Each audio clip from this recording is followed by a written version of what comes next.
ఎస్తేరు గ్రంథము 5వ అధ్యాయం. ఎస్తేరు గ్రంథము 5వ అధ్యాయము 3, 4, 5 వచనాల్ని చదువుకుందాం అందరం కలిసి. ఎస్తేరు గ్రంథము 5వ అధ్యాయము 3వ వచనం నుండి 6వ వచనం వరకు అందరము కలిసి చదువుకుందాం. రాజు రాణి అయిన ఎస్తేరు, నీకేమి కావలెను? నీ మనవి ఏమిటి? రాజ్యములో సగం మట్టుకు నీకు అనుగ్రహించేదనని ఆమెతో చెప్పగా, ఎస్తేరు రాజునకు యుక్తముగా తోచిన యెడల నేను రాజు కొరకు సిద్ధము చేయించిన విందునకు రాజువైన తామును హామానును నేడు రావాలనని కోరుచున్నానని ప్రత్యుత్తరమిచ్చెను. ఎస్తేరు మాట ప్రకారముగా జరుగునట్లు హామాను చేయవలనని త్వరపెట్టుమని రాజు సెలవీయగా, రాజును హామానును ఎస్తేరు చేయించిన విందునకు వచ్చిరి. చదవబడిన వాక్య భాగంలో ఒక ముఖ్యమైన మాట వచనం ఏమిటంటే, రాజు రాణిని అడుగుతాడు. రాణి అయిన ఎస్తేరు, నీకేమి కావలెను? నీ మనవి ఏమిటి? రాజు ఎస్తేర్ని కోరుతున్నాడు. అహశ్వరోషు రాజు ఎస్తేర్ని కోరుకుంటున్నాడు. నీకేం కావాలో చెప్పు, నీ మనవి ఏంటి? నేను దాన్ని తీరుస్తాను. దాని అర్థం ఏమిటంటే, నీ కోరిక ఏమిటి? నీ ప్రార్థన ఏమిటి? నీ ప్రార్థన నాకు తెలియజేస్తే నేను దాన్ని నెరవేరుస్తాను. రాజ్యములో సగం భాగం కావాలా? నీకది అర్పిస్తాను. నీకు కావాలంటే అది నేను ఇస్తాను అని అంటున్నాడు. ఇక్కడ రాజుని దేవునితో మనం పోల్చుకోవచ్చు, ఎస్తేరుని సంఘముతో పోల్చుకోవచ్చు, లేక ఎస్తేరుని ఒక విశ్వాసితో మనము పోల్చుకోవచ్చు. ఒక విశ్వాసి రాజు అయిన దేవుని దగ్గరికి వెళ్తే దేవుడు అడగవచ్చు, నీకేం కావాలో కోరుకో అని. అంటే దేవుడు దగ్గరికి ఒక విశ్వాసి మనవి చేసుకోవడానికి వెళ్తే దేవుడు విశ్వాసి మనవిని వినేవాడు, ఆలకించేవాడు. ఆయన మన ప్రార్థనలు వినేవాడు, ఆలకించేవాడు. మనవి అంటే ప్రార్థన, రాజు అంటే దేవుడు, ఎస్తేరు అంటే సంఘము లేక విశ్వాసి. అప్పుడు ఎస్తేరు రాజు దగ్గరికి వెళ్ళి మనవి చేసింది, నాకు మీరు కావాలి, నేను విందు చేయబోతున్నాను, మీతో పాటు హామాను కూడా రావాలి, మీ కొరకు నేను విందు సిద్ధం చేస్తున్నాను, మీరు రండి, హామాను రండి. ఎస్తేరు హామానుని రమ్మంటుంది. సరే, రాజుని అహశ్వరోషుని ఎస్తేరు ఎందుకు రమ్మంటుందో మనం గుర్తించవచ్చు. ఎందుకంటే ఆయన రాజు, ఈమె రాణి, తన భర్తని ఆమె కోరుకుంటుంది. కానీ హామానును రమ్మంటుంది, హామానును కూడా విందుకి ఆహ్వానిస్తుంది. ఎందుకంటే హామాను ఎడల ఎస్తేరు ఉద్దేశం వేరే. మనకు తెలుసు, ఈ ఎస్తేరు గ్రంథం అంతా కూడా దేవుడు మొర్దెకై ద్వారా ఎస్తేర్ని ఏర్పాటు చేస్తాడు. ఎస్తేరు ద్వారా దేవుడు ఇజ్రాయేలు ప్రజల్ని రక్షిస్తాడు. ఆ రోజున హామాను అనే అగాగీయుడు తలపెట్టిన ఆ నష్టం, ఆ భయంకరమైన హత్యల నుంచి దేవుడు ఇజ్రాయేలు ప్రజలను విడిపించడానికి ఎస్తేరును ముందుగానే ఆయన ఎంపిక చేస్తాడు. ఎస్తేరు రాజ ప్రాసాదములో ఉంటుంది. ఇక బయట చాలా కుట్రలు జరుగుతూ ఉంటాయి. ఈ సమాచారాన్ని మొర్దెకై ద్వారా ఎస్తేరుకి తెలపబడుతుంది. ఎస్తేరు తన గురించి ప్రార్థన ఉపవాసాలు చేయమంటుంది. ఎస్తేరు కూడా రాజప్రాసాదంలో తన చెలికెత్తెలతో కూడా ఆమె ప్రార్థన ఉపవాసము చేస్తుంది. మనం చూస్తాం కదా, 4వ అధ్యాయము 16వ వచనములో 17వ వచనములో, నీవు పోయి షూషను నందు కనబడిన యూదులనందరినీ సమాజమునకు సమకూర్చి నా నిమిత్తం ఉపవాసముండి 3 దినములు అన్నపానములు చేయకుండుడి. నేనును నా పనికత్తెలు కూడా ఉపవాసం ముందుము. ప్రవేశించుట న్యాయ వ్యతిరిక్తముగా ఉన్నను. నేను రాజునద్దుకు ప్రవేశించెదను.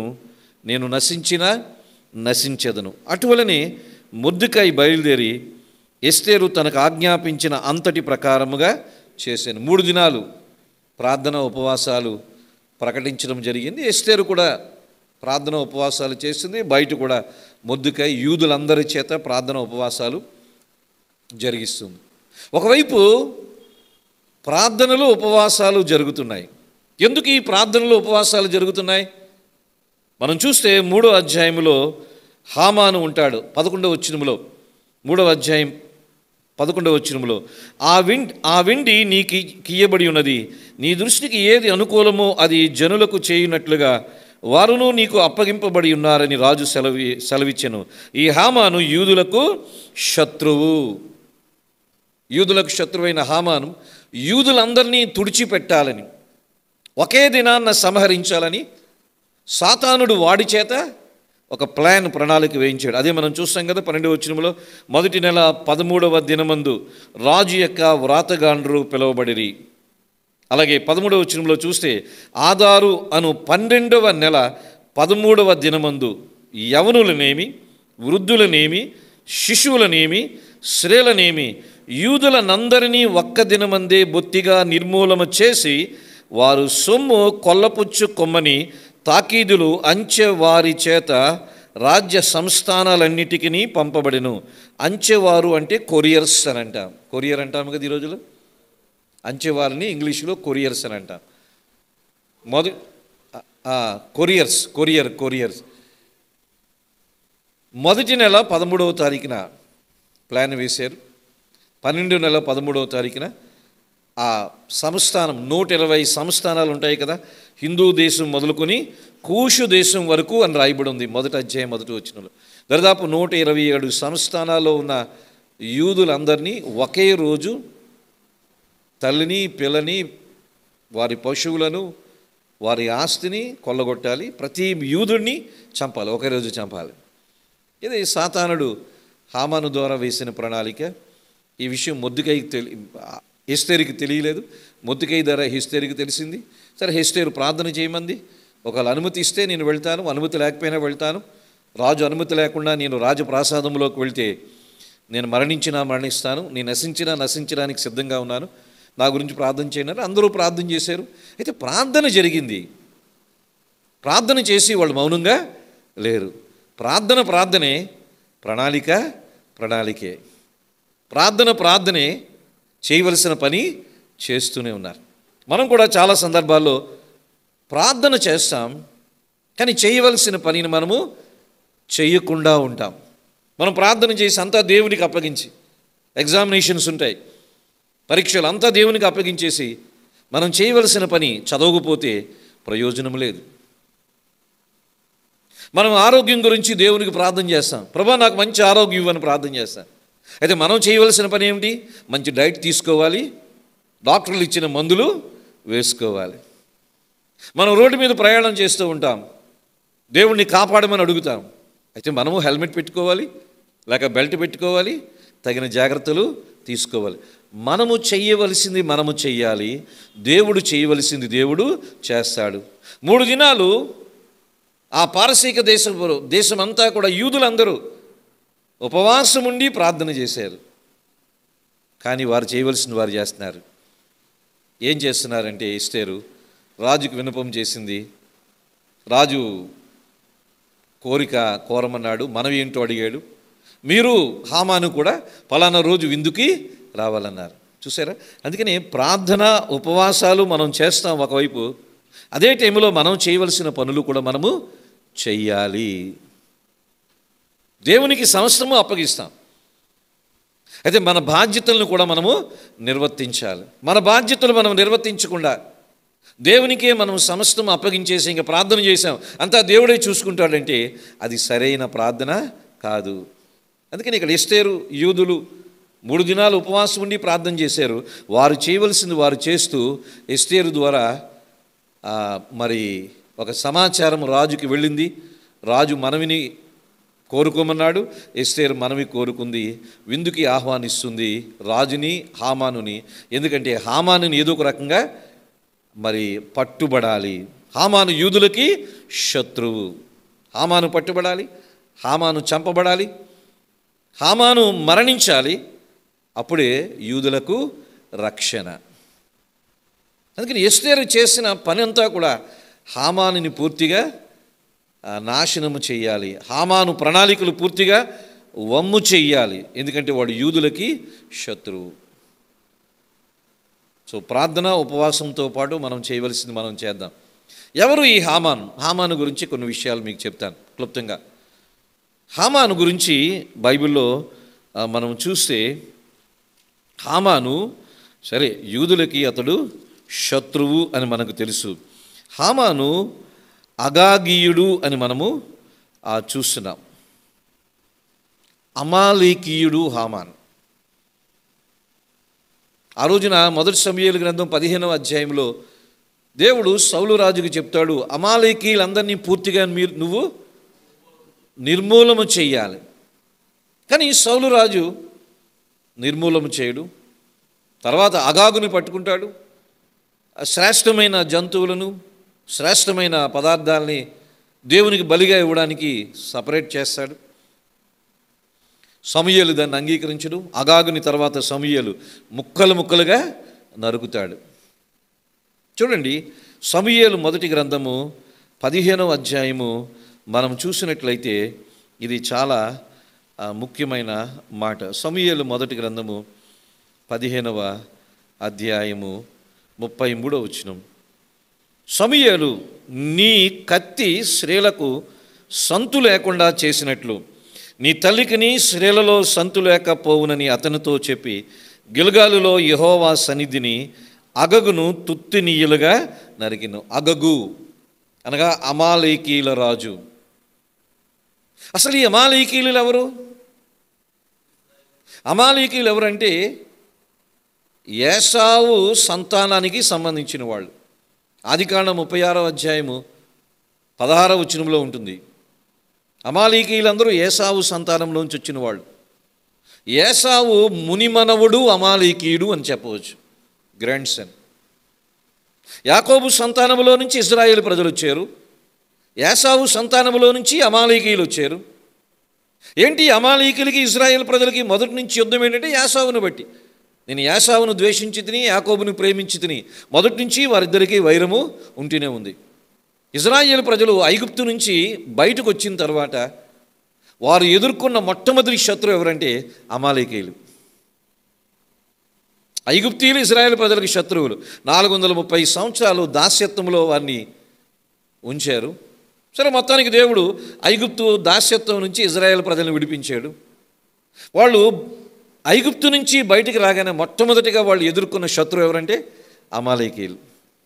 అమాలేకీయులు సరే మా సొంత అన్నదమ్ములు కదా అని ఇశ్రాయేలు ప్రజలను ఏమీ వాళ్ళు కరుణించలేదు. యాసావు సంతానం కాబట్టి వారు ఇశ్రాయేలు ప్రజల్ని చాలా బాధించారు. అందుకని దేవుడు అమాలేకీయులకి ఇశ్రాయేలు ప్రజలకి శాశ్వతంగా శత్రుత్వం ఉండేటట్టుగా చేశాడు.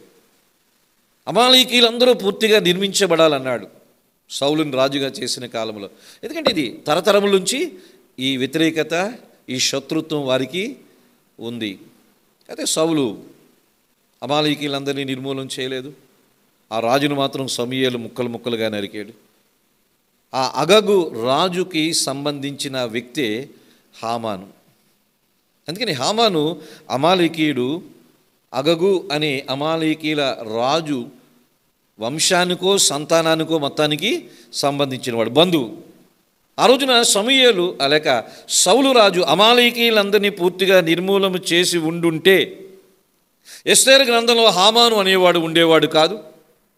హామాను అనేవాడు యూదుల మీద కుట్రలు పన్నేవాడు కాదు. ఎస్తేరు వీళ్ళందరూ 3 రోజులు ఉపవాసం ఉండి ప్రార్థన చేయవలసిన అవసరమే ఉండేది కాదు. అసలు వాస్తవానికి ఎస్తేరు గ్రంథం అనేది బైబిల్లో ఉండవలసిన అవసరము ఉండేది కాదు. ఆ రోజున సౌలు రాజు అమాలేకీయులందరినీ హతము చేస్తే ఎస్తేరు గ్రంథంతో అవసరము లేకపోయేదేమో. ఎస్తేరు గ్రంథానికి మొదటి సమూయేలు గ్రంథానికి దాదాపు 700 సంవత్సరాల కాలపరిమితి ఉంది. అంటే 700 సంవత్సరాల క్రితము సౌలు రాజు చేసిన తప్పు, ఆ అవిధేయత 700 సంవత్సరాల తర్వాత వారి మెడకు చుట్టుకుంది. ఇజ్రాయిలీయులకి శత్రువు ఉన్నాడు, హామాన్ అనేవాడు. ఆ రోజులు అందరూ నిర్మూలించబడితే హామాన్ అనేవాడు ఉండేవాడు కాదు. ఇజ్రాయిలీయులకి శత్రువులు ఉండేవారు కాదు. ఎస్తేరు ఆ రాజుని వివాహం చేసుకోవాల్సిన పనే లేదు. ఈ ఉపవాస ప్రార్థనలో ఇవన్నీ అవసరమే ఉండేది కాదు. కానీ దేవుడు ముందుగా ఎరిగినవాడు కాబట్టి సౌలు రాజు అవిధేయుడై అమాలేకీయులందరినీ సంహరించకుండా కొంతమందిని మిగిల్చిన, అది దేవుడు దానికి పర్యవసానంగా ఎస్తేరుని సిద్ధపరిచాడు. ఎస్తేరుకు ముందు మొర్దెకైని సిద్ధపరిచాడు. రాజు అయిన అహష్వేరోషుని సిద్ధపరిచాడు. వష్తిని సిద్ధపరిచాడు. వష్తి రాణిగా ఉండకుండా పదవీచ్యుతునిగా చేయబడింది. ఇదంతా దేవుని ప్రణాళికలో ఒక భాగం. అందుకని యాశావు సంతానములో నుంచి అమాలేకీయులు వచ్చారు. ఈ అమాలేకీయుల నుంచే వచ్చాడు హామాను. ఈ హామాను అనేవాడు యూదులకి శత్రువు. ఏంటి హామానుకుండే లక్షణాలు మనం చూద్దాం. ఎందుకంటే హామాను అగాగీయుడు అని అంటాం. ఒకవైపు మనం ప్రార్థన చేస్తాం, ఉపవాసాలు ఉంటాం. మరొక వైపు మన జీవితంలో హామానులు ఉంటారు. ఈ అగాగీయుడు హామానును మనం ఏం చేయాలి? ముక్కలు ముక్కలుగా నరకాలి. మనందరి జీవితాల్లో హామాను ఉన్నాడు, తెలుసా? మనందరి జీవితాల్లో ఈ అగాగీయుడు అనేవాడు ఉన్నాడు. హామాను ఆత్మ మనందరి జీవితంలో ఉంటుంది. ఈ హామాను యూదులకు శత్రువు. హామాను అనే లక్షణము మన క్రైస్తవ్యానికి శత్రువు. వాడు మన ఆత్మీయ జీవితానికి శత్రువు. అందుకని హామానుని మనం దేంతో పోలుస్తామంటే, లేక అగాగీయులని దేంతో పోలుస్తామంటే, చూడండి రోమీలకు రాసిన పత్రిక 13వ అధ్యాయం 14వ వచనం. హామాను ఎవరికి పోలిక, లేక అగాగీయులు ఎవరికి పోలిక, లేక అమాలేకీయులు ఎవరితో పోల్చవచ్చు అంటే, రోమపత్రిక 13వ అధ్యాయం 14వ వచనాన్ని చదువుదాం. మెట్టుకు ప్రభు అయిన యేసుక్రీస్తును ధరించుకున్న వారే శరీరేచ్ఛలు నెరవేర్చుటకు శరీర విషయమై ఆలోచన చేసుకొనుకొడి. అగగు హామాను అంటే ఎవరంటే శరీర ఇచ్ఛలు, the lust of the flesh అని అంటారు. హామాను ఎవరంటే శరీర సంబంధులు. హామాను ఎవరంటే శరీర ఇచ్ఛలు. అంతేకాదు గలతీ పత్రిక 5వ అధ్యాయం మనకు తెలిసిన వాక్య భాగమే. 16వ వచనాన్ని కూడా చూద్దాం. గలతీ పత్రిక 5వ అధ్యాయం 16వ వచనం. నేను చెప్పినదేమనగా ఆత్మానుసారంగా నడుచుకునడి, అప్పుడు మీరు శరీరేచ్ఛను నెరవేర్చరు. శరీరం ఆత్మకును, ఆత్మ శరీరమునకును విరోధముగా అపేక్షించును. హామాను అంటే ఎవరంటే శరీరేచ్ఛ. మనందరిలో హామాను ఉన్నాడా లేదా? ఉన్నాడు. సో హామాన్ అనేవాడు ఆ రోజున ఆ సామ్రాజ్యంలో ఉన్నాడు. వాడు యూదులకు శత్రువు. ఈ హామాను మన భక్తికి శత్రువు, మన ఆత్మీయ జీవితానికి శత్రువు. ఎందుకంటే హామాన్ ఎవరంటే శరీర ఇచ్ఛ, శరీరం. ఈ హామాను లేక అగగుని సమూయేలు ఏం చేశాడు? ముక్కలు ముక్కలుగా నరికాడు. మనలో ఉండే ఈ హామాను, ఈ అగగు అనే శరీర ఇచ్ఛను మనం కూడా ఏం చేయాలి? ముక్కలు ముక్కలుగా నరకాలి. ఎందుకంటే వీడు మన ఆత్మీయ జీవితానికి శత్రువు. ఏంటి వీడు ఏం చేస్తాడు? ఈ హామాను ఏం చేస్తాడో చూద్దాం. మనలో కూడా ఈ లక్షణాలు ఉంటాయి. 3వ అధ్యాయము మొదటి 2 వచనాలని చదువుకుందాం. ఎస్తేరు గ్రంథము 3వ అధ్యాయం మొదటి 2 వచనాలు. ఈ సంగతులైన తర్వాత రాజైన అహష్వేరోషు హమ్మెదాతా కుమారుడును అగాగీయుడునకు హామానును ఘనపరిచి వాని హెచ్చించి వాని పీఠమును తన దగ్గరనున్న అధిపతులందరికంటే ఎత్తుగా ఉంచెను. కాబట్టి రాజు గుమ్మమునున్న రాజ సేవకులందరూ రాజాజ్ఞసారముగా మోకాళ్ళుని హామానుకు నమస్కరించిరి. మొర్దెకై వంగక నమస్కారము చేయకునుండగా రాజు గుమ్మమునున్న రాజసేవకులు, నీవు రాజు ఆజ్ఞను ఎందుకు మీరుచున్నావని మొర్దెకైని అడిగిరి. అయితే దానికి హామాన్ ఏం చేస్తాడు? మొర్దెకై మీద కక్ష పూనుతాడు, పగ పూనుతాడు. మొర్దెకై చరిత్ర అంతా తెలుసుకుంటాడు. మొర్దెకై వంశం అంతటినీ వాడు నాశనము చేయాలని తలస్తాడు. మొర్దెకై వంగకయు నమస్కరింపకయు ఉండుట హామాను చూసినప్పుడు బహుగా కోపించి మొర్దెకై ప్రాణం మాత్రము తీయుట స్వల్ప కార్యమని ఎంచి మొర్దెకై యొక్క జనులు ఎవరైనది తెలుసుకొని అహష్వేరోషు యొక్క రాజ్యం అంతటి నుండి మొర్దెకై స్వజనులకు యూదులందరినీ సంహరించుటకు ఆలోచించింది. ఒక్క వ్యక్తి వంగి నమస్కారం చేయలేదని ఆ వ్యక్తి సంబంధించిన సంతతి లేక ప్రజలందరినీ మట్టు పెట్టాలని, నాశనం చేయాలని అనుకోవడము హామాను నైజం. అంటే హామాను ఎవరంటే హామాను గర్విష్ఠుడు. ఎంత గర్విష్ఠుడంటే అందరి నుంచి ఏం కోరుకుంటున్నాడు? వంగి నమస్కారములు కోరుకుంటున్నాడు. ఒక వ్యక్తి వంగి నమస్కారము చేయలేదని కోపగించి ప్రాణం తీయడానికి చూశాడు. సరే, మొర్దెకై ప్రాణం తీస్తే పర్లేదు, మొర్దెకై యొక్క వంశమంతా జనులంతా ఎవరో తెలుసుకుని అందరినీ కూడా చెప్పారు. వాళ్ళు ఏం చేశారు తప్పు? ఒక వ్యక్తి గురించి అందరి మీద ద్వేషం పూనాడు. హామాను ఎవరంటే గర్విష్టి. అందుకని మనలో కూడా హామాను లేకపోతే అగగు అనే ఈ శరీర కార్యములు ఉంటాయి. ఇది గర్వానికి సంబంధించి. హామాను చాలా గర్విష్టి. ఈ గర్వమును ముక్కలు ముక్కలుగా నరకాలి. ఎందుకంటే అగగు హమాను ముక్కలు ముక్కలుగా నరకాలి, లేకపోతే ఇది మనకి శత్రువు అవుతుంది. మన శత్రువులు అంటే ఎవరో బీజేపీ వాళ్ళు, ఆర్ఎస్ఎస్ వాళ్ళు, క్రైస్తవ్యాన్ని దూషించేవాళ్ళు, సంఘాలని కూల్చేవాళ్ళు కాదు. మన శత్రువు హామాన్, మన శత్రువు అగగు, మన శత్రువు శరీరిచ్ఛ. దీన్ని మనము జయించాలి. ఏంటి హామానుకున్న మొదటి లక్షణం? ప్రైడ్ అంటాం, గర్వము. ఈ గర్వాన్ని మనము జయించాలి. అన్ని పాపములకు మూలం. ఎక్కువ విషయం చెప్పను కానీ ఒక 5 నిమిషాలు ముగిస్తాను. అన్ని పాపములకు మూలం ఏంటి? గర్వమే. యెషయా గ్రంథం 14వ అధ్యాయంలో మనం చూస్తాం. ఆ తేజో నక్షత్రము లూసిఫరు, వాడు గర్వించే, హృదయంలో గర్వించే విశ్వములోకి పాపానికి కారణమయ్యాడు. గర్వము లేక అతిశయం. నాశనమునకు ముందు గర్వం ఉంటుంది. వినయమునకు ముందు, ఘనతకు ముందు వినయం ఉంటుంది. So pride goes before destruction అంట. ఎందుకంటే హామాను గర్వించాడు. నాశనానికి ముందు వాడు గర్వించాడు. ఎందుకంటే అందరూ వాడిని నమస్కరించాలి, సల్యూట్ చేయాలి. సో మనం ఊరికే అందరూ నన్ను గౌరవించాలి, అందరూ నన్ను హెచ్చించాలి, అందరూ నన్ను పట్టించుకోవాలి అని అనుకోకూడదు. పట్టించుకుంటే పట్టించుకోవచ్చు. దీనికి సంబంధించి రోమీయులకు రాసిన పత్రిక 12వ అధ్యాయంలో మనం ఇప్పటికే ధ్యానం చేశాం.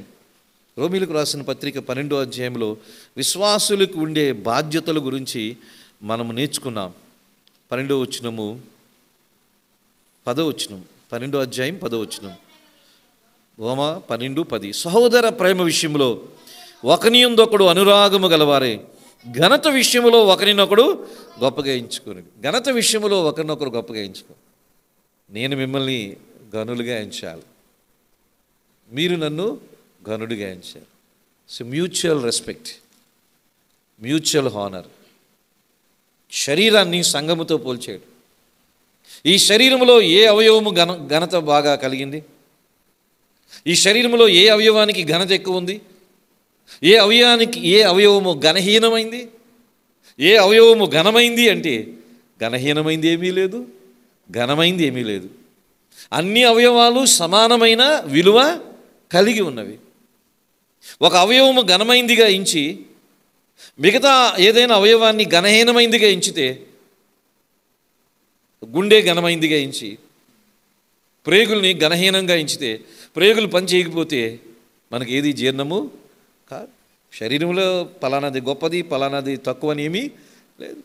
దేవుడు సంఘాన్ని శరీరంతో పోల్చాడు. 1 కొరింథీ 12వ అధ్యాయం ప్రకారం, రోమా 12, 5, 6, 7 ప్రకారం. మరి శరీరంలో అవయవాల్లో గొప్పది చిన్నది ఏమీ లేదు. మనం ఒకరినొకరు ఘనపరచుకోవాలని ఉంది. ఘనత విషయంలో ఒకరినొకరు, ఒకరికంటే ఒకరు సహోదర ప్రేమ గల ఘనత విషయంలో ఒకరినొకరు హెచ్చించుకోవాలి. ఘనత విషయంలో అందరూ సమానంగా ఉండాలి. కానీ హామానుకుండే లక్షణం ఏంటంటే వాడు మాత్రమే ఘనపరచబడాలి, రెస్పెక్ట్ అంతా వాడికే రావాలి, అందరూ వాడినే పట్టించుకోవాలి, వాడు మాత్రం ఎవరిని పట్టించుకోడు. ఇది హామాను లక్షణం, ఇది శరీర ఇచ్ఛ. దీన్ని ఏం చేయాలి? ముక్కలు ముక్కలుగా నరకాలి. ఎస్తేరు అడుగుతుంది, ఆ హామానును కూడా రమ్మను విందుకి, ఎందుకంటే వాడిని నేను చంపాలి. సో మనం కూడా దేవుని దగ్గర చేయవలసిన ప్రార్థన, రాజు అడుగుతున్నాడు, నీ మనవి ఏంటి అని అడుగుతున్నాడు. హామాను రమ్మని అంటుంది ఎస్తేరు. ఈ రోజున దేవుడు మనల్ని అడుగుతున్నాడు, ఏంటి నీ ప్రార్థన అంటే, ప్రభా హామాను రావాలి, హామాను నేను ముక్కలు ముక్కలుగా నరకాలి. ఏంటి హామాన్ అంటే గర్వం. హామాన్ ఎవరు? గర్వం. హామాను నరకాలి. ఒకవైపు ఉపవాసం ఉంది, ప్రార్థన చేస్తున్నారు, మరొక వైపు కార్యము కూడా ఆమె చేస్తుంది. మనము ప్రభా నన్ను నా గర్వం నుంచి తగ్గించు, నా అతిశయం నుంచి తగ్గించు అని మనం ప్రార్థన చేసి గర్వం నుంచి అతిశయం నుంచి తగ్గించుకోవడానికి మనము ప్రయత్నం చేయకపోతే ఉపయోగము లేదు. ఒకవైపు ప్రార్థన చేస్తాం, ఒకవైపు మనం కూడా అవి లేకుండా జాగ్రత్తగా చూసుకోవాలి. అందుకని క్రైస్తవులు ఎవరంటే ఘనతని కోరేవాళ్ళు కాదు, హెచ్చింపుని కోరేవాళ్ళు కాదు.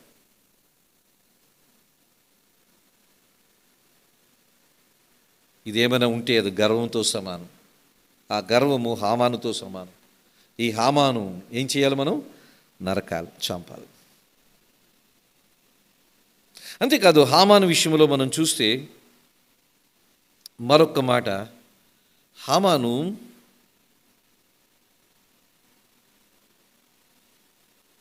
ఐదో అధ్యాయము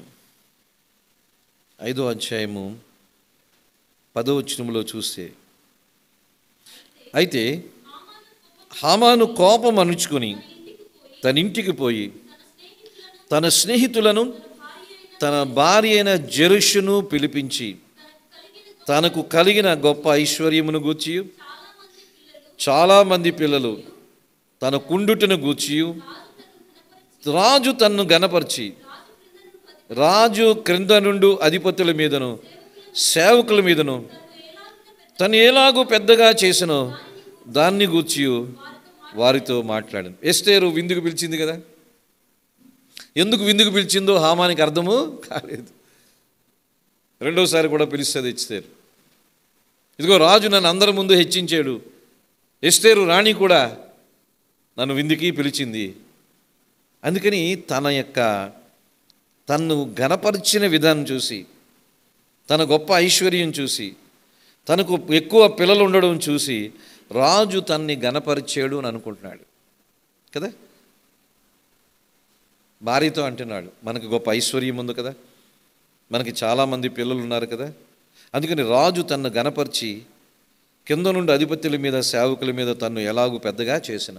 అంటే రాజు హామానును ఘనపరచడానికి గల కారణము తనకున్న ఐశ్వర్యము, తనకున్న పిల్లలు, బ్యాక్గ్రౌండు అని అనుకుంటున్నాడు హామాను.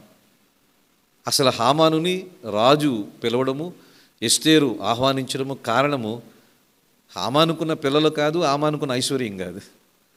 వాడిని ట్రాప్ చేస్తున్నారు. హామాను చంపడానికి దేవుడు వేసిన ప్రణాళికలో భాగం. కొన్నిసార్లు ఒకటి గర్వం అనేది, అతిశయం అనేది మనలో ఉండడానికి ఆస్కారం ఉంది. ఇతరులు నన్ను ఘనపరచాలని కోరుకుంటూ ఉంటాం.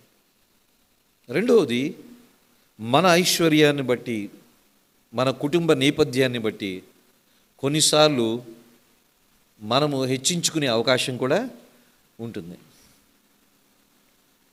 రాజు నన్ను ఆహ్వానించడానికి, రాణి నన్ను ఆహ్వానించడానికి కారణం ఏంటంటే మన ఐశ్వర్యం, మనకున్న ఇంతమంది కుమారులు, పిల్లలు, నాకున్న పేరు ప్రఖ్యాతులు అని అనుకుంటున్నాడు. ఎంత అమాయకుడు. కానీ రాణి ఎస్తేరు వీడిని ట్రాప్ చేస్తుందనే విషయం వీడికి అర్థం కావడం లేదు. కొన్నిసార్లు ప్రజలు మనల్ని గౌరవిస్తున్నప్పుడు మనం అనుకోవచ్చు, నాకున్న డబ్బును బట్టి, నాకున్న తలాంతులను బట్టి, నాకున్న ఏదో మొత్తానికి బ్యాక్గ్రౌండ్ను బట్టి ప్రజలు నన్ను గణపరుస్తున్నారని మనం అనుకోవచ్చు, కానీ ఇదంతా దేవుని కృప అని మనం అనుకోవాలి. దేవుడు అంటాడు, నన్ను గణపరచువాన్ని గణపరుస్తాను. మనం దేవుణ్ణి గణపరుస్తున్నాం కాబట్టి కొన్నిసార్లు దేవుడు మనల్ని గణపరుస్తాడు. లోకంలో మనల్ని గణపరుస్తాడు. దేవుడు తన బిడ్డలను లోకంలో గణపరుస్తాడు. తను గణపరచువాన్ని ఆయన గణపరిచే దేవుడు. దావీదును గణపరిచాడు, షడ్రక్ మేషక్ అబ్దెగోలను గణపరిచాడు నెబుకద్నెజరు ముందు. దానియేలుని ఎంతమంది రాజుల ముందు గణపరిచాడు. కేవలం ఎందుకు గణపరిచాడు అంటే వాళ్ళు దేవుణ్ణి గణపరిచారు. మన ఘనతకు కారణం దేవుణ్ణి మనం గణపరిచాం. అంతకు మించి మన ఐశ్వర్యం కాదు, మన గొప్పతనం కాదు. కొన్నిసార్లు ఈ ఆలోచన మనకుంటే ఇది కూడా ఒక శరీర ఇచ్చ లాంటిది. దాన్ని కూడా మనము చంపాలి. అంటే మన ఐశ్వర్యాన్ని బట్టో, మన పేరు ప్రఖ్యాతులను బట్టో, చివరికి కొన్నిసార్లు మన ఆత్మీయ స్థితిని బట్టి కూడా మనం అతిశయించే అవకాశం ఉంటుంది. ప్రజలను అందుకనే మనల్ని గౌరవిస్తున్నారని అనుకునే అవకాశం ఉంటుంది. కానీ ఇదంతా దేవుని కృప, దేవుడిస్తున్న ఘనత అని మనం భావించాలి. అందుకని హామానుకున్నది ఏమిటంటే వాడు ఆ గర్వంతో పాటు తన ఐశ్వర్యము, తన కుటుంబ నేపథ్యాన్ని బాగా హెచ్చించుకునేవాడు. చాలామంది అలాగూ వాళ్ళ కుటుంబాల గురించి, వారి పిల్లల గురించి ఎక్కువగా చెప్పుకోవడానికి ప్రయత్నము చేస్తారు. ఓకే, మంచిది. మన పిల్లలు, మన కుటుంబాలు దేవుడు దీవించాడు, ఇది తప్పేమీ కాదు. కానీ ఇది మన హెచ్చింపుకి కారణము కాకూడదు. అటువంటి లక్షణం మనలో ఏమైనా ఉంటే అగగుని లేక హామాన్ని ఏం చేయాలి? ముక్కలు ముక్కలుగా నరకాలి. 1 సమూయేలు 15:33 ప్రకారం. మూడవది, చివరిది చూద్దాం. హామాన్ ఎవరంటే భయంకరమైన ద్వేషి. మొర్దెకై మీద ద్వేషం కలిగినవాడు. బహుగా కోపించాడంటే 5వ వచనంలో, 3వ అధ్యాయం 5వ వచనంలో హామాను మొర్దెకైని చూసి బహుగా కోపించాడంట. మొర్దెకై ప్రాణము మాత్రము తీయక స్వల్ప కార్యమని ఎంచి మొర్దెకై యొక్క జనులు ఎవరైనది తెలుసుకుని అహష్వేరోషు యొక్క రాజ్యమంతటి నుండి మొర్దెకై స్వజనులకు యూదులందరినీ సంహరించడానికి ఆలోచన. హామాను చాలా భయంకరమైన ద్వేషి, ఒక జాతిని భయంకరంగా ద్వేషించినవాడు. కోపంతో పాటు హామానుకి ఏమొచ్చింది? యూదులందరి మీద ద్వేషం వచ్చింది, పగ వచ్చింది. పగబట్టాడు. మొర్దెకై మీద పగబట్టాడు, మొర్దెకై జనాంగాల మీద పగబట్టాడు.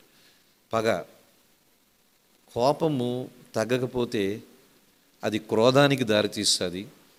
క్రోధము తగ్గకపోతే అది పగకు దారితీస్తుంది. పగ తగ్గకపోతే అది ప్రాణం తీస్తుంది. కోపం ప్రారంభం, తర్వాత క్రోధం, తర్వాత పగ, తర్వాత ప్రాణం తీస్తారు. పగబట్టాడు ఆ జనాంగం అంతటి మీద. సో హేట్రెడ్నెస్ అంటాం దీన్ని, అంటే ద్వేషించుట. మనం ఎవరిని ద్వేషించకూడదు. హామాను యూదులను ద్వేషించాడు, యూదులకు శత్రువుగా ఉన్నాడు. మన శరీరంలో ఏదో ద్వేషించే లక్షణం మనకు ఉంటుంది. ఎవరినో ద్వేషించే, విగ్రహారాధికులను చూసి కూడా మనం ద్వేషించకూడదు. తెలుసా? అపోస్తలుల కార్యం 17వ అధ్యాయంలో ఏథెన్సు పట్టణానికి వెళ్ళిన పౌలు అక్కడ ఉన్న విగ్రహాలని, గుడులని చూసి పరితాపము చెందాడు. ద్వేషము పెంచుకోడు, పరితాపం చెందాడు. అయ్యో, ఏంటి ఇంత అజ్ఞానంలో ఉన్నారు వీళ్ళు, ఇంత విగ్రహారాధన చేసినారని పరితాపం వచ్చింది, కానీ ద్వేషము రాలేదు. మనం కూడా పరితాపం చెందాలి, కానీ అన్యజనుల మీద, ఎవరి మీద ద్వేషం పెంచుకోకూడదు. మిగతా సంఘస్థుల మీద, మిగతా క్రైస్తవుల మీద, వాక్యం విషయంలో సరైన అవగాహన లేని వారి మీద, ఆత్మీయతలో సరైన అభివృద్ధిలో లేని వారి మీద మనం ఎప్పుడు ద్వేషము పెంచుకోకూడదు. ద్వేషం ఎప్పుడైతే ఉంటుందో అది హామాను లక్షణం. దాన్ని ఏం చేయాలి? ముక్కలు ముక్కలుగా నరకాలి. హామాను పగ కలిగినవాడు, ద్వేషం కలిగినవాడు. మొర్దెకై మీద ద్వేషం, మొర్దెకై జనాల మీద ద్వేషం కలిగాడు. అందుకని ఆ చట్టం తీసుకొచ్చాడు రాజు నుంచి. చివరికి తనే నాశనం అయిపోయాడు, తన కుటుంబం నాశనం అయిపోయాడు. అందుకని ఈ 3 లక్షణాలు మనం జ్ఞాపకం చేసుకుందాం. ఎస్తేరు ప్రార్థన చేస్తుంది, ఉపవాసం ఉంది, కానీ హామానుని ఏ విధంగా సంహరించాలో ప్రణాళిక వేసింది, దానికి తగినట్టుగా పని చేస్తుంది. మనము ప్రార్థన చేద్దాం, ఉపవాసాలు ఉందాం. అయితే మనలో ఉన్న హామాను లాంటి వ్యక్తిత్వం మనం పూర్తిగా తొలగించాలి. హామాను అతిశయపడేవాడు. మనలో ఏ విషయంలో అతిశయం ఉండకూడదు. హామాను ఘనతను కోరుకునేవాడు. మనం ఏ విషయంలో కూడా ఘనతని కోరుకునేటట్టుగా ఉండకూడదు. ఇతరులు ఘనపరిస్తే, గౌరవిస్తే ఓకే, అంగీకరిద్దాం. ఇతరులు మనం ఘనపరచకపోతే, గౌరవించకపోతే ఓకే, విడిచిపెడదాం. కానీ దాని కొరకే మనము జీవించకూడదు. హామాను ఏమిటంటే ఐశ్వర్యము, తన యొక్క నేపథ్యం మీద ఆధారపడినాడు. అంతే కదా, హామాను కోపిష్టి, పగ కలవాడు, ద్వేషము కలవాడు. ఇటువంటి లక్షణాలు మనలో ఉండకూడదు. ఇవన్నీ శరీరానికి సంబంధించినవి. అతిశయము శరీరానికి సంబంధించింది. ఘనతని కోరుకోవడం అనేది శరీరానికి సంబంధించింది. ఐశ్వర్యము, పేరు ప్రఖ్యాతుల మీద ఆధారపడడం అనేది శరీరానికి సంబంధించింది. కోపము, పగ, ద్వేషము శరీరానికి సంబంధించింది. హామాను శరీర ఇచ్ఛకు సంబంధించిన వాడు. ఇది మనకు శత్రువు. ఈ హామానుని అగగుని ఏం చేయాలి? ముక్కలు ముక్కలుగా నరకాలి. అందుకని ఈరోజు మన రాజుకు మనవి చేద్దాం. ఆశ్వరోష్ అడిగాడు ఎస్తేని, నీ మనవి ఏమిటి రాణి అన్నాడు. మీరును హామాను విందుకు రండి అన్నాడు. ఈరోజున దేవుడికి మనం మనవి చేద్దాం. హామానుని లక్షణాలు నాలో ఉంటే ప్రభువా, పూర్తిగా నా నుంచి తొలగించు. నాలో ద్వేషం ఉండకూడదు, నాలో పగ ఉండకూడదు, నాలో అతిశయం ఉండకూడదు, నాలో ఘనత కోరుకునే లక్షణం ఉండకూడదు. నాలో ఏదో ఐశ్వర్యాన్ని బట్టి, నాకున్న నీ ఆశీర్వాదాలను బట్టి నేను హెచ్చించుకునే స్వభావం నాలో ఉండకూడదు. ఇవన్నీ కూడా శరీరానికి సంబంధించినవి. ఇవి లేకుండా చేయి. నాలో ఉన్న హామానుని సంహరించు. నాలో ఉన్న హామాను ముక్కలు ముక్కలుగా నరకి వేయబడు. ఆ రోజున హామానుని ఏం చేశాడు అహష్వేరోషు? ఉరికంబము ఎక్కించాడు. మన హామానుని ఏం చేయాలి? ఉరికంబం ఎక్కించాలి. మన హామానులు ఉన్నారు మనలో, వాడికి ఉరి వేయాలి. అది మనం చేద్దాం. మనం ప్రార్థనలో చాలా అంశాలు ప్రార్థన చేస్తున్నాం. మన ఆరోగ్యం గురించి ప్రార్థన చేస్తున్నాం, మన ఆర్థిక అవసరాల గురించి ప్రార్థన చేస్తున్నాం, మన పిల్లల చదువుల గురించి ప్రార్థన చేస్తున్నాం, వాళ్ళు తర్వాత ఏ కోర్సుల్లో జాయిన్ అవ్వాలో ప్రార్థన చేస్తున్నాం, మన ఆర్థిక సమస్యల గురించి ప్రార్థన చేస్తున్నాం, మన సంఘాల గురించి ప్రార్థన చేస్తున్నాం. వీటన్నిటితో పాటు మనలో ఉన్న హామాను గురించి కూడా ప్రార్థన చేద్దాం. ఎవరి హామాను? శరీరం, శరీరీచ్ఛ. వీడు మనలో పనిచేస్తూనే ఉంటాడు, ఎప్పుడూ పనిచేస్తూనే ఉంటాడు. వీడు శత్రువు. ఈ శత్రువుని మనము పూర్తిగా నాశనము చేయాలి. ఆ రోజున నాశనం చేయడానికి ఎస్తేరు 3 దినాలు ఉపవాస ప్రార్థన చేసింది. అంతేకాదు తన కార్యాన్ని కూడా చేసింది. ఈ హామాను అని ఒక శరీరమును, అగగు అని ఒక శరీర కార్యమును మనము కూడా జయించాలి అంటే ప్రార్థన అవసరం, ఉపవాసం అవసరం. సరే, ఉపవాసాల గురించి మనం ఎక్కువగా సంఘములో చెప్పడం లేదు, కానీ అది వ్యక్తిగతంగా ఎవరికి వాళ్ళు వ్యక్తిగత ఉపవాసాలు చేసుకోవడం మంచిది. సంఘంగా మనము ఏదో నెలకు ఒకసారి చివరి శుక్రవారం రాత్రి మాత్రమే ఉపవాసం ఉంటున్నాం. దేవుని చిత్తమైతే సంఘముగా ఏదైనా హాలిడే చూసుకొని సంఘమంతా ఒక రోజు ఉపవాస ప్రార్థన కలిగి ఉండడం మంచిది. మనం ఎన్నో భౌతిక అవసరతల గురించి ప్రార్థన చేస్తున్నాం, కానీ ఇది ఒక మనకు అవసరత. ఇది ఆత్మీయ అవసరత. మనలో ఉన్న హామాను, అగాగీయుడు, వీడు ఏశావు సంతానానికి సంబంధించిన వాడు. వీడిని బ్రతకనివ్వకూడదు, వీడిని సంహరించాలి. దానికి ప్రార్థన అవసరం, ఉపవాసం అవసరం, దానికి మన ప్రణాళికలు కూడా అవసరం. దేవుడు సహాయం చేస్తాడు. ప్రార్థనలోనికి వెళ్దాం.